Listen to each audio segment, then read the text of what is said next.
بسم الله الرحمن الرحيم الحمد لله رب العالمين والصلاة والسلام على رسوله الأمين سيدنا ونبينا محمد وعلى آله وصحبه أجمعين وبعد كبجمتوتا رقيفتوتا درسي مهمة السلام عليكم ورحمة الله وبركاته درسين كأنك أرآشيني رحمة الله عليه أكجرا درسي كل أجاب بعد أكل قوس إسانيتي كتابتي التأدب بالآداب الإسلامية آداب إسلاماتين ديمو آداب إسلام الرتي جراتشو آداب إسلام قابتني إسرتي جراتشو شريعان إسلام آداب جبدوك أبدي آداب جبدوك أبدي آداب قوتو أكاتا اتجراتا أكاتا وفي اتجرات نفسي وفيتي نما ور إساتي وجين جول إساتي وجين والله إساتي وجين akka itti jiraatu kulli marattu haadhaaf abbaa isaatii wajjin kana kulli iyyuu shari'aan islaamaa seera itti gootee heera itti gootee akkasitti jira jechuu tanziimaan haqa rabbiillee haqa ofiillee haqa namaallee akkanamitti itti dalagu akkasitti gooteetiin hin jirti hedduudha garuu sanirraa jedhan isheen amma آدابني التأدب بالآداب الإسلامية كثيرة منها سن الراجان السلام سلام جدًا سن السلام عليكم جتون آداب إسلاماتي جدًا إسا فجأسون نما بيتو في نما بين اللي اتلفته السلام عليكم ورحمة الله وبركاته جتان يوكان السلام عليكم ورحمة الله جتان إني ويتسيدي بسمو وعليكم السلام ورحمة الله وبركاته مالي السلام عليكم تكا أجري قدان ورحمة الله أجري قدان وبركاته أجري قدان أجري صدوم نما قدان إرتي يو أنو جت هاقمتا دوني بكا قداني ويا مكان أجري هقم كسب ذات أجري هقم كسب أجري هقم أرجت كنامو سلام فجأسون رباجي سادة دليل يو رسول صلى الله عليه وسلم مال جران حديثا لا تدخل الجنة حتى تؤمنوا جنة سنتن حق أمنتنتي إن أمنتن حق والجالتنتي يوكا أكاتا كنت سني أرقموا سني همو جدا أولا أدلكم على شيء إذا فعلتموه إسنك أجلتو كيس إذا فعلتموه وان يودا ليدنيت ننجتا وان كانت تنجتا كجاللت تنجتا إسنك أجلتا جدا سنمالي جنان عفشوا السلام بينكم فجأسا سلام إدو كيسانيتي نما بيتن تينا كم بين تينا يو اتلوبتن السلام عليكم جراني جا غير أما زمن آخرا كانت جران نمني سلام نما بيكو ملي نما بين برو مثلا إدو أما كانوا أما زمن زانو كانت نما بيكو ملي نمني يو نمتلو فيه السلام عليكم نما ننجب وفي أجري دبي نمي چل أجري دور كته يچو سلام كا لما تامو كتانو فولا نمتي تولو مسلمة ويتا يتلوفن فولا اتي فولا وفي سنتوراني فولا ولتي غوراني اتي ونوجة چومتي فولا وفي بشاشة غوراني اتي سيكتاني إذا دبسو وإذا دبسان اللي أكاسي دبسان هنتك إسان هنتيتان وإذا وفي سان اللي وإذا موتو جولي وفي تلوفان اللي وإذا نما كان بكابرات اللي رفان اللي نمانتيتان نما نون قران نمانتيتان نما نون قران فولا غاري فولا إفا فولا بشاشة كذا مرني ممركانا جان جولي وفي تلي نمني غاري يومنا وفي أبسين أبو سنكم ترير كفولي لو نوتا يكون alatti mootu adurree ta'ee yoo mana keessa seenu leencaa fi qeerransa ta'utti akkas godhata. Kuni karaa malee. Muslimuma tahee nama itti dhufe kulleettuu fuula ofii bashuusha godhuudha. Yoo warra mujrimtootaa taate munaafiqtoota taate dhugaa itti guuri ati. Itti guuri fuula jibbaa kee itti argisiisi. Fuula keetirraa haa qara'ani. Yoo moo sanumarraa yookaan fitnaa wayii sodaattee yookaan immoo da'waa godha jettu taate sanillee gootu karaa gaariidhaan karaa itti geettuun itti barbaadde jechuudha. Saniif yoo itti fuula tolte homaan qabu jechuudha. Kanaafuu amma namni biyya keenyaa wal keessa jira amma. Islaamaa fi kiristaana jechuun yoo addaan hin beeku. Akkamitti salaama jettaan yoo addaan hin beekin homaan qabu salaama jechuun yoo addaan hin beekin. Takka ammallee yooma kiristaanuma ta'e hoo salaama jettaani. Waan jedhan lamaan yoo ka isarraa waan badduu sodaatu taate namicha kanarraa nama wanni aangoo qabu ta'ee nama immoo yookaan waa dalagaa wayii nama kanaaf fixu ta'ee yoo aangoo saniif ka sodaatu taate yookaan annoo jedhe ima jedhaanii jedhan. Ima jedhaan jedhan. Nagaa bultanii jedhan. Nagaa bultanii. Ima jedhaan. Jedhanii jedhan ulamaan akkasitti addaan baasan. Yoo kan kun marti hin jirre taate hin jedhuun.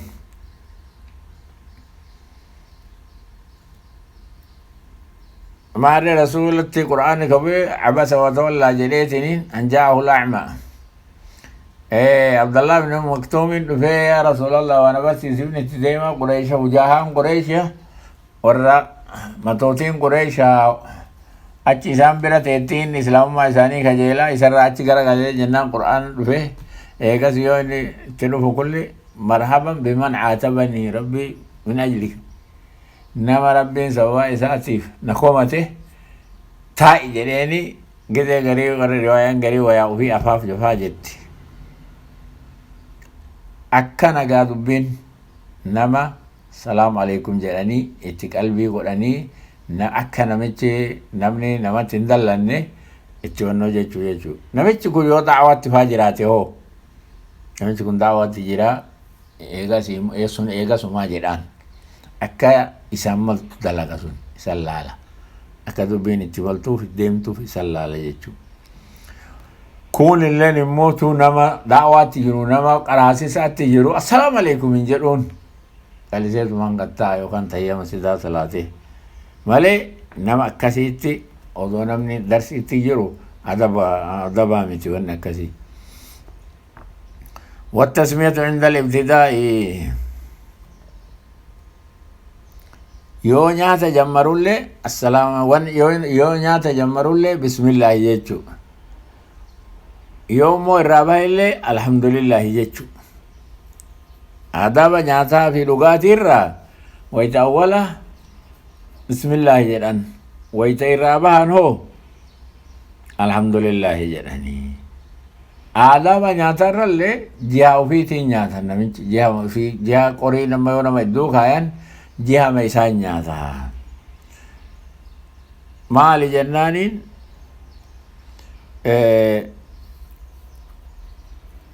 Umar ibn Abi Salamaan rasuula wajjin nyaadha jedhe. Kaanat yadii taxiish filqas'a jedhe. Harki kiyyeen bararti jedhe moo qorii keessa garana butee garan achi butee achuutu maal gaafattaree ijoolleetu akkasitti keessa olii gaffiiti. Rasuulli waan naan jedhe duuba na gorsee rasuulli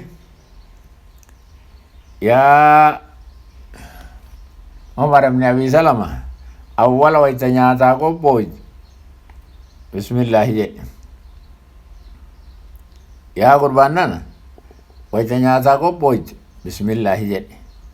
Harka keetillee ka mirgaa siin nyaadhu. Waan nyaatullee jihama sitti aanuu nyaadhu jedhe. Eegas yoo irraa bahe hoo alhamdulillahi jedhe. Kun hundinuu rabbiin irraa jaalata nama dalagaa akkanaa kana dalagu rabbiin irraa jaalataa diin ka sahih Muslim. Duuba mirgaan nyaachuullee barbaachisaa adda. Mirgaan nyaachuun mirgaan dhuguun barbaachisaadha. Hedduu nama namni kawaattaa kawaabee hulleen bitaan dhuga subhaanallah. Aadaa bitaa barate nama jalaa barate mirga kana wahii nyaadha jedha. Bishaan ol fuudhee itti dhugu bitaan dhuga. Laa ilaaha illallah muhammadu rasuulullah.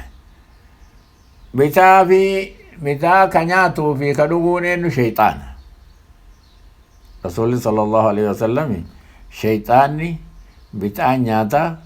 bitaan dhugaa jedhe. Hadis Abdullah bin Umar sahih Muslim kees akkas jedhe Rasuulli sallallahu alaihi wasallam. Yoo shayxaana rafiiqa taajet itti mannannadhu yookaan shayxaana malee ka bitaan nyaatu ka bitaan dhugu isaa of eeggadhu. Yoo harki dhukkubee yoo harki kaan hin qabne iyyuu san akka anjaati nyaataan. Yoo immoo qorii tana keessa hoo wannoo taatee wanni jiha tokko hin jirre yoo taate hoo namichi jiha waan sun jiru nu achi darbuufii qaba. Yookaan immoo yoo waan akka foonii taatee jinaa tokko jiraate hoo ima fudhata jechuu sun namaan qabu jedhan ulamaan. Imaam Ahmad waan jedhan aadaaba nyaatarra yoo wanni afurii nyaata keessatti walitti qabamte nyaanni dhugaan nyaata sunnaati nyaata gaariidha jedhan. Wanni nyaatan yoo afur walitti qabatte karaa shari'aa irratti waan gaariidha dhihana gaariidha jedhan. Ka dura wayita awwalaa bismillaahi jechuu. Ka lammataa hoo akhiratti yoo nyaatee irraa bahe alhamdulillahi jechuu. Sadaffaan hoo namni nyaata kana qorii kanatti namni harki heddachuu. يوز بركان تعمل اثنين لثلاثة تعمل واحد لاثنين تعمل ثلاثة لأربعة أكل رسول جلسني لهني نما توقونا ملاما لهني نما لما نم سدي لهنم سدي نم أوري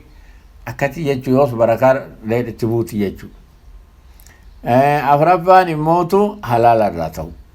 يعني كوني كنياتا كوني حلال الراتو akkasitti waa afur yoo dhihana keessatti walitti qabaman dhihana nyaatan keessatti waa afur yoo walitti qabaman barakaan guddaa walitti qabame jedhe Imaam Ahmad rahmatullahi alayhi. Sunna barbaachiftuu irraa sunna aadaaba islaamaa irraa namichi yoo haxxifate alhamdulillahi jechuu. Haxxifatee wayita haxxifatee diniin jedhe namichi alhamdulillahi jechuu. Maali ka rabbiin waan isa keessa jiru kana isa keessaa gabbaase. Ka rabbi waan isa jiru kana keessaa gadi waan isa keessa jiru kana isa keessaa gadi baase shukrii rabbitti godha. Maali wanni isa keessatti akka Ibnul Qayyim Zadul Ma'aadin keessatti wanni kashuuma isaa keessatti walitti qabame hasbaan wanni furrii fi shamni achi keessatti walitti qabame wayita inni achi keessa haxxifatee jedhuun nafa isaa kana kulli socho'a achi gad darba jechuudha. Nafa isaa aara achi keessatti walitti qabamee abiqiraa muxaqinaa jedha inni aara wal hidhaa achitti shamee achitti wal qabe san yoo inni asii jedhu nafni isaa hundi socho'aa bara aduu akka argitanii nafni keessan hundi socho'aa bara asii furrii fi kaan as keessa darba keessa. Qulqulleessu rabbii kana na keessaa darbe rabbii kana na keessaa darbe jedhee akkasitti alhamdulillahi jedha. Namni isa jedhu mootu yarhamkallahu jedha. Ammallee namichi kun yoo namni isa biratti haxxifatee alhamdulillahi jedhee sunnaan nama akkas jedhe sani yarhamkallahu jechuudha. يهديكم الله ويصلح بالكم جديد ليه بسبب النكونس أكاسد دي بسبب سلامة كيست يو نمني توقو بكريو سلامة سنتي كولا سلامة نمني توقو يو السلام عليكم ورحمة الله وبركاته نمانجد هما نم بفني قاسي هما نم بفني أتلي ويتدي بفتو وعليكم السلام ورحمة الله وبركاته جتينت مرحبا بك جتان مرحبا بك نتدبلت أكثرا رسول صلى الله عليه وسلم قال مهانين وأنه من تلفتين سلام جتين مرحبا بأم هاني جين مرحبا يجتشو كان يتدابلا وان سلا إني دي بسوف مرة جلا دقوي دي نمنتي سجلا دقوقي كان جداني جدان وعيادة المريض سبحان الله كوسة قافتشو مين كوسة قافت مين مستشفى دقا نعمة عافية كتيرتنا تشت أرجتني ومستشفى أيضا نعمة عافية وان تيرتن وربي سنيكن وربي سنيكن حاجة عافية جيت يو مستشفى أيضا أرجتن ويتأجل أيضا الموتو ربي سفيسا أبشر فيان سبيرة جرتي جرا دعائي خنانقول عافي بوهرسا قدا بنان تاينا انتن كما قدا بنان تاينا دعائي قول عافي ربي سفيسا دفتي فيتي باتي ولد دبلم نجد آني أكا غاريتي أفسيسيسا يومو نمچي قداني هو يوم نمچي قداني جنازة إذا دوكا ديمي جنازة إذا جيجسي صلاة في هاي قبر التلي والإنديم يو صلاة بكتي صلاة سن تقول دبي بك قبر دكا يو أنجتي بك صلاة في بك قبر اللي لچو دكا أكا قيرات لچو أرغتو قيرات مثل الجبلين العظيمين كرسول جدسن أكا قيرات سن أرغتو لچو دكا يو لچو دكو دبي هو tokko katti keessa intaan jite salaateet qabrii onqatee biraa deebi yoo immoo salaata dhaqqabuu dadhabe hoo salaata yoo dhaqqabuu dadhabe qabrii dhaqa jechuu qabrii bakka qabrii sanitti dhaqee wayita dafni bira jiraataa jechuu aadaaba safaraati kanatti aanu aadaaba safaraati aadaaba safaraa wayita safara wayita imala bahu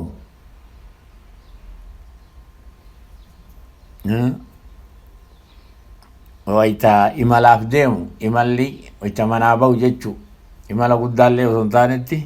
imaluma wayita manaa bahu namichi imalti safara guddaallee hima qixxifti wayita manaa bahu namichi مسجدا يو منا قد بيتني يو جدو بسم الله توكلت على الله لا حول ولا قوة إلا بالله اللهم إني أعوذ بك من أن أضل أو أضل أو أزل أو أزل أو أظلم أو أظلم أو أجهل أو يجهل علي جدي دعائي كان ورث شيطان نمشيكم نرى خلاص أنا ستي ونوجه تندندو جدا ويتمنى سينولي ويتا بسم الله جديد وران السلام عليكم جدا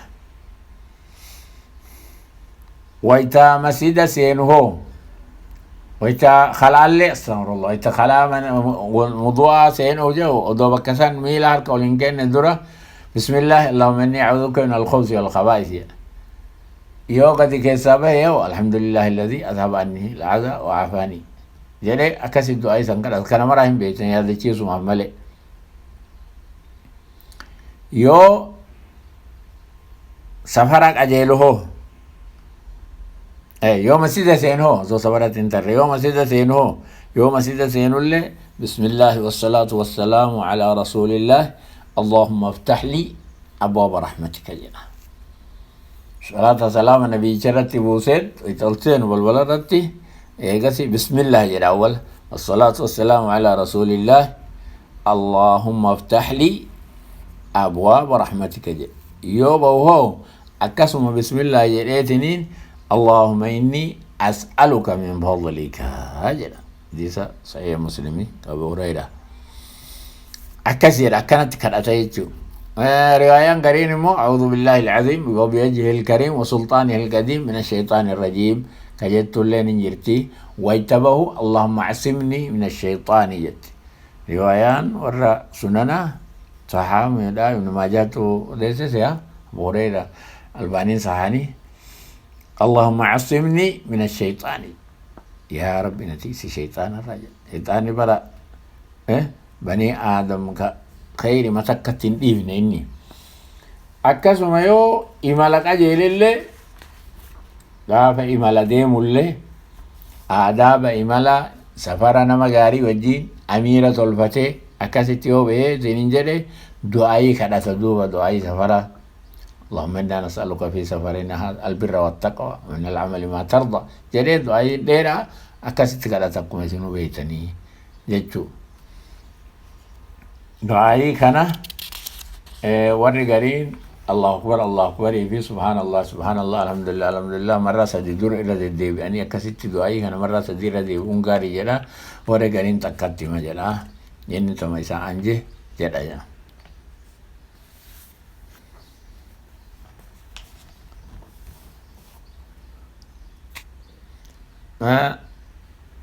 هذا أبات اللي تلتو أول تلتو جرت أول سبحان الله الذي هذا أبا سو أرقمني كيتو سببا كيتي أرقمني إسانيتو أرقمني كيتو سببا إسانيتي ورا سببا إسانيتين أرقمني كيتي أكمل تجابات لك هذا تير دور ستمو مرة سدي أمك جرين رسولي غافا صاحبتي چلوبه تنين غافا تي إن دورا درسا أبا كي جنانين أمك ثم من أمك ثم من أمك ثم أباك جرين أكست مرة سدي أديفني صحيحيني كيسا كسي ورچان وقسمة تيان سجول ليسا نمانا إسا أكاسي هاتي من إسا مو واجب إساتي يزن gara nafaqaatti jala dura aanti jarri yoo nafaqaa nama nafaquu hin qabnee fi wannoo hin qabnetti dhufan malee haadhatu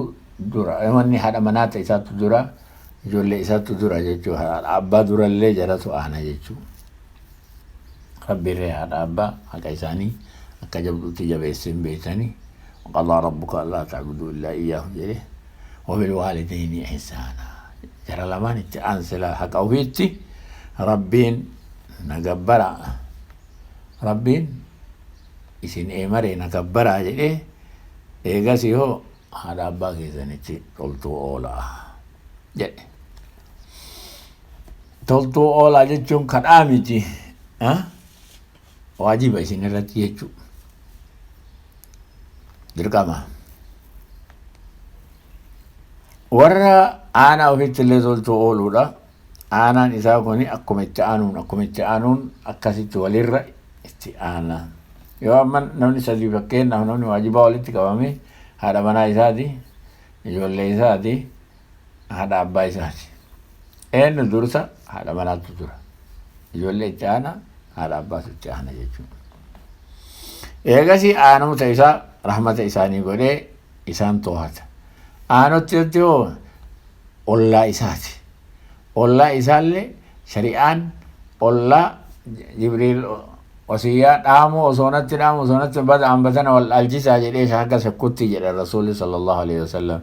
Ollaa haqa ollaan muslimaa ollaan aanaa haqa sadii qaba.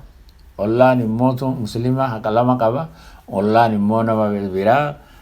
haqa takka qaba. Akkasitti mara isaaniitu haqa akkuma isin beektan haqa isaanii addaan guutuufi jechuudha. Adaba nama gurguddaa fi nama xixiqqaallee kabajaadhaan marumaa akkuma inni maluun waliin jiraachuudha. Rasuulli nurraa islaamarraa yimi jedhan namni jabaa kenna mootu jaarsa kenna nama ol fuudhamaa nama kabajamaa kenna kan kabajin nurraa yimiti jedhan. Ijoollee kenna karaamata hin godhin ka mataan qaqqabin karaamata hin yaadin ka ijoolleetti fuula guuru kuni nurraa yimiti jedhan. Islaamarraa yimiti jedhan. Jala manguddoo ulfeessuun rabbiin ulfeessuudha ka jedhelleen hin jira. Nama ijoolleen dhalatteefillee baga rabbi sii kenne jedhanii ijoollee tanaan barakeessuun barakaadhaa baga ijoollee barakaa rabbi sii haa godhuu ilma gaarii ilma maraa taruu rabbi sii haa godhuu jechuun akkasitti du'aayii godhuun gaariidha jedhan. Garuu ka Hammaad ibn Zayd an Ayyuba Sikhtiyani Ayyuba taabicii guddaa saahiba hadiisaa isaan irraa ka odeeffameen isaan waan jedhan yoo nama tokko ilmi dhalateetiin jedhe yoo isa dhaqanii ilma sanii mootu du'aayii godhaniif namicha sanii ja'alahu Allahu mubaarakan alayka ilma barakaa rabbi si haa taasisu sirratti ilma barakaa rabbi haa godhu jechuun ilma barakaa rabbi si haa taasisu ummata muhammadillee ka barakaa haa ta'uu jedhan faarisii ka akkanaati hin jedhanii hin dhaadanii waan ka akkanaa haa ta'uu jedhaniitumaan akka waan ta'u rabbitu beekaa namichi sirrii ibn yahyaan warra hadiisa odeessu hasan albasrii biratti namni tokko nama du'aayii godhee fi nama ijoolleen dhalatte liyahanii ka alfaaris jedhan ayya gaddassi haa jedhu mucaan faaris ni jedheen mucaan collee maraa taru ka fardaan akka biraatti mannoo jedhu ka akkasi si haa qunnamuu si haadas jedhu jennaaniin hasan albasrii maal kanarraa beektaa miti najjaara ta'uun isaa mala irra muka wanni saanqaa fi wannoo tolchu yookaan mootu kayyaata warra hodhitu warra suttumtu kanaayyuu inta maal beeytaami akkas hin jedhiniiti jaalahullah rabbiin sirratti taasisee mucaa kee kana mubaarakan aleyka ka barakaan isarratti bu'e rabbiin si haa taasisu maarree waan taasisu isatu beekaa ka barakaa taasisu waan ti barakeessu keessatti isatu beekaa ati murteessin jechuudha waala ummati muhammad irratti illee ka ummata muhammad ta'e ummata muhammad waliin ta'e ummata muhammad barakeessu haa ta'u jedha yoo namni fuudhellee yoo itti dhufan baarakallahu lak rabbiin barakaa si haa godhu sirratti illee haa barakaa godhu iddoo keessanitti illee immoo khayriidhaan qunnamtii gaarii rabbi iddoo keessanitti haa godhu jedhan namicha wacca taaziyaa itti dhufan illee taaziyaan akka amma nu jennu ka labziin amma nu jennu kan azamallahu ajraka wa ahsana azaaka wa ghafara limayyitika ulamaatu kaayee akkanatti jedha malee akkuma sheekh ibn Usaymiiniin jedhan warri fuqahaan illee akkasuma jedha akkuma isaan jedhan namatu lafdii kana itti walii galee lafdiin kun waarii daami namni waan lafdiin kun hadiisatti dhufee yookaan wannootti dhufee hadiin hin dhufne tokkonu da'iifni illee hin jiru jecha ulamaa'aati wanni kun waan kanaan mala jedhanii kaayan malee ka rabbi kaaye hoo maali ka rabbi yoo namicha musiibaan itti buute yoo itti dhuftan maal jedha rasuulli sallallahu alaihi wasallam hadiisa sahihaini keessatti inna lillahi maa akhadha rabbiifi jedha wanni inni fudhate hajjiise walahu maa a'ta wanni kennelleen kama isaati kennaalleen tama isaati ufitti deebisuulleen tama isaati وكل شيء عنده بأجل مسمى كل مرتنو wanni hundinuu qaxaroodhaan isa biratti jira gaafa qaxaroon lubbuu qabanii keessaa darbanii bakka fuudhanitti deebi'a jechuudha faltasbir waltahtasib haa obsitu obsi jedhiini rabbi bira kaayadhu jedhiin rabbiin bira kaayadhu labdiin dhufe kana namni wayta taaziyaa wal godhu inna lillahi ma akhadha wa lahu ma ata وكل عنده بأجل مسمى فلتصبر ولتحتسب أكنا ولين هاجر ونمي قالوا أكي علماني كأني ولنجل أنسون الليني دليل اللي هدبو أكي سون اللين وما انقبوا جران علماني آداب إسلام هرى ويتويا وفتي ويا هارا وفتو هرا ويا هارا وتنتي دعائي يا ربي هارا ونووي شكرين سيهاقو جري jiha mirgaatiin godhata mooftuu tana mootu nama laafaa kenna nama isiin qabnee kenna mooftuu tana umo bira kaayee taaniif taanillee bira kaayee biran taa'u mooftuu tana warra kaanii kenna du'aayii goyta gadi geessu maal jedha khayrii waan isiin qabdu yaa rabbi naa kenni sharrii waan isiin qabdu yaa rabbi jalaa na baasii jedha rasuulli yoo namarratti waa gaarii arge maal tablii tublaa ويخلف الله تعالى إسين النمتي ربي بكبو هذا اسمه هبلك النجور أكنا آدمني هدو تجرا قالوا أما أنا سمعت سنين دابا تسمتي حلقات إن ثنا وكان درسي إن ثنا هرتمي سديت فادا وصلى الله على سيدنا وعلى آله وصحبه وسلم السلام عليكم ورحمة الله وبركاته